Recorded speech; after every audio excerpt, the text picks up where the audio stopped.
اسماعیل صاحب موجودہ حکومت کے ساتھ کچھ عرصہ انہوں نے فائنانس منسٹر کے طور پر کام کیا. ظاہر ہے ایک مختلف پولیٹیکل پارٹی انہوں نے بنا لی ہے, اس کا حصہ ہیں. وہ بات کر رہے ہیں کہ جو کام کر رہے ہیں کہ اصلاحات کے وہ نہیں ہو رہی. سب سے پہلے انہوں نے بتایا کہ حکومت کو اپنے خرچے کم کرنے تھے, جو حکومت نے کہا تھا ہم خرچے کم کریں گے, نہیں کیا فرما رہے ہیں؟ اسٹیبلٹی آ گئی, آپ کی اسٹیبلٹی آ گئی, اس میں کوئی بحث نہیں ہے. ٹھیک ہے, گروتھ کے لیے آپ کو کچھ ریفارمز کرنے تھے, کچھ اصلاحات کرنے تھے. آپ نے جو بھی اسٹیبلٹی لائے ہیں, آپ نے صرف ایک پیسے کا حکومت کا خرچہ کم نہیں کیا ہے.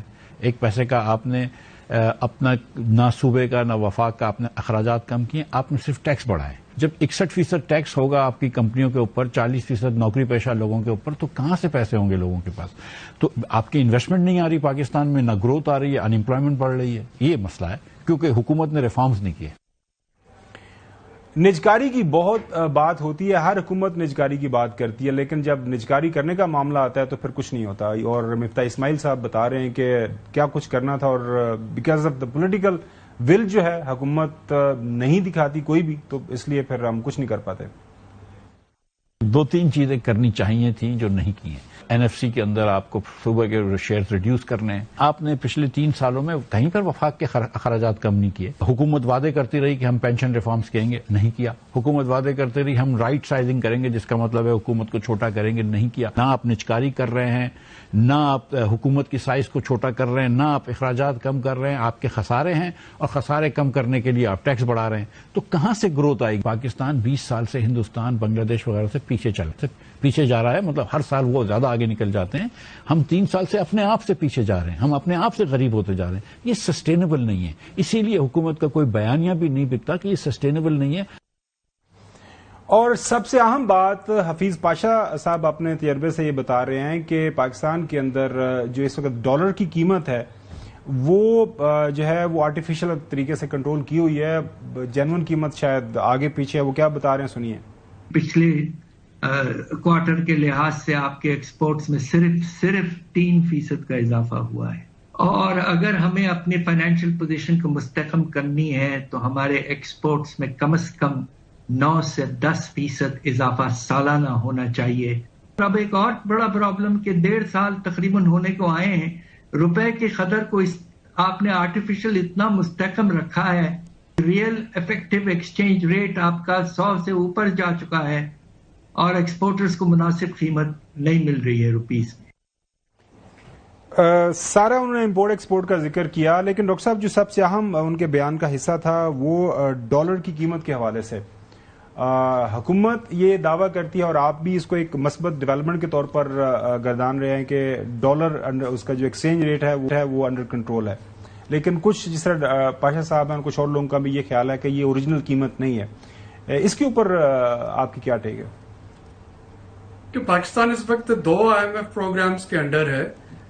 اس میں ڈالر جو ہے میں یہ کہہ سکتا ہوں کہ اس وقت رینج باؤنڈ ہے, یعنی اس کی ایک رینج چل رہی ہے, اور شاید کو بہت زیادہ اس کو آرٹیفیشلی مینٹین نہیں کیا جا رہا. ورنہ پاکستان اپنا جو دوسرا ریویو اس نے ابھی کمپلیٹ کیا ہے IMF کا, یہ کبھی بھی نہ کر سکتا. دیکھیں ہلکا سا انہوں نے گندم کی سپورٹ پرائس کا ذکر کیا, تو آج کلیریفیکیشن دینا پڑ گی, 1 دن کے اندر کلیریفیکیشن دینا پڑ گی کہ یہ انڈیکیٹو پرائس ہے, یہ سپورٹ پرائس نہیں ہے. جو صوبائی حکومتیں ہیں وہ اس قیمت پہ گندم نہیں خرید رہی ہوں گی, یہ صرف انڈیکیشن ہے. چونکہ IMF نے اس پہ اعتراض لگا دیا کہ جی آپ تو گندم پہ سپورٹ پرائس دے ہی نہیں سکتے. اسی طرح سے IMF کے ہر پروگرام میں یہ اور ہر ریویو میں یہ بار بار کہا جا رہا ہوتا ہے کہ جی آپ نے اس کو مارکیٹ کے ڈیمانڈ سپلائی کے حساب سے مینٹین کرنا ہے.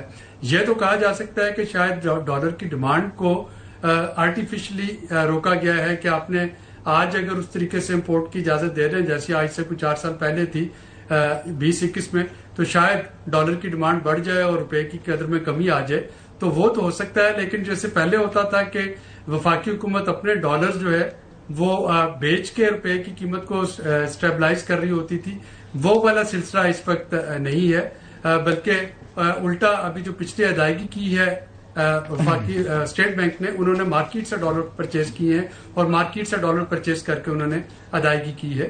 تو اس وجہ سے تھوڑا سا میں کہوں گا کہ وہ ہم روپے کی جو قدر ہے وہ کافی اس وقت جنیرک ہے, اس میں بہت زیادہ شاید فرق جو ہے وہ نہیں آیا. ڈاکٹر صاحب بہت شکریہ وقت دینے کے لیے. ناظرین, جو موضوع ہے معیشت کا, ظاہر ہے ہر بندہ اس کے ساتھ کنسرن ہے, اس کا جو ہے مہنگائی کے حوالے سے, بے روزگاری کے حوالے سے بات ہو رہی ہے ملک کے اندر پولیٹیکل کنسنسس کی. اور بدقسمتی یہی ہے کہ ہر پولیٹیکل پارٹی جب حکومت میں ہوتی ہے تو وہ ایک اس کا ڈفرینٹ مطمع نظر ہوتا ہے, اپوزیشن میں ہوتی ہے تو ایک ڈفرینٹ مطمع نظر ہوتا ہے. ماضی کے اندر جو موجودہ جو حکومت میں جماعتیں ہیں یہ بھی لانگ مارچ کرتی رہیں.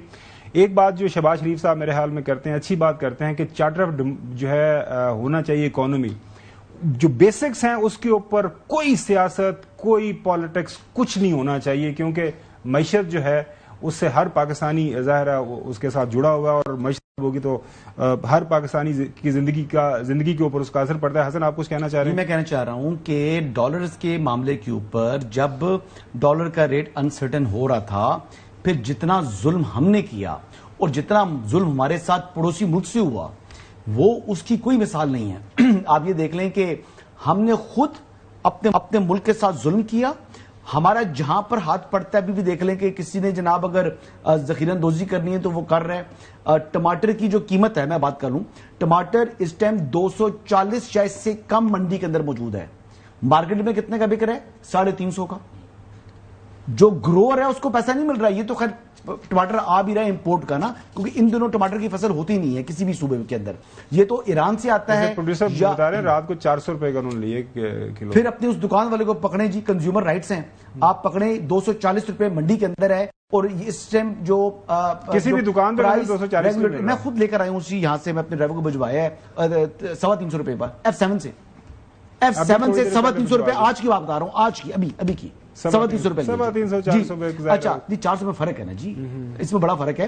اب ایشو یہ ہے کہ ڈالر کے اوپر جو ہم نے کیا, جس طریقے سے کریڈٹ کارڈز کے ذریعے ہم نے ڈالر یا رقم پاکستان سے نکالی, یہ دیکھیں نا ایسی مثالیں اور کوئی ملک نہیں کرتا. ٹرکی کے اندر مسئلہ ہوا تھا نا, لوگوں نے ڈالر جلا دیے, سمبولک جلائے لیکن جلائے. انہوں نے دکھایا جی کہ ہم اپنے لیرا کو مضبوط کرنا ہے, اور پھر لیرا انسٹیبل ہوا تو اس کے بعد پھر دوبارہ سٹرونگ بھی ہو گیا. ہمارے ہاں ایک عجیب رواج آ گیا ہے. ہمارے ہاں ہم لوگوں کو کہتے ہیں فلاں بندے نے ظلم کر دیا ہے. بھائی اپنا گربان بھی جھانکو کہ جب جہاں ہمارا اختیار ہے, کیا ہم کر رہے ہیں, کیا ہم انصاف کر رہے ہیں ملک کے ساتھ, کیا ہم حب الوطنی کر رہے ہیں. یہ چیزیں چلیں ناظرین بریک میں جاتے ہیں, لیکن اس کے ساتھ ساتھ میں حسن یہ بھی بعض اوقات یہ بات کرتے ہیں کہ ہمارے جو حکمران ہیں نا, یہ جو بات کہہ رہے ہیں کہ پیسے باہر بھجواتے ہیں, یہ باہر جائیدادیں بنانے کا معاملہ ہے نا, باہر فیملیز شفٹ کرنے کا اور بڑے بڑے امپائرز کھڑی کرنے کا, وہ بھی میرے خیال میں معاملہ ختم ہونا چاہیے.